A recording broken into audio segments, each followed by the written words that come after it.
بالنسبة للمباراة كانت مباراة متوازنة. أما وقت اللي خدينا احنا اللعب العشر دقائق الأولانيين الوداد كانت أحسن وسجلت الهدف الأولاني كانت عن طريق ضربة جزاء.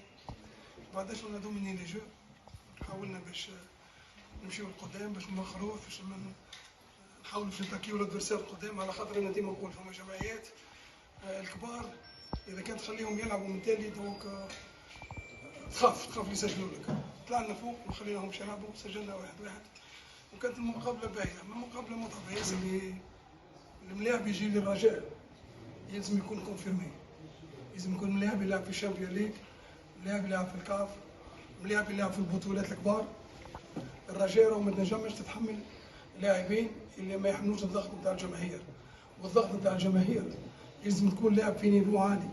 الاهلي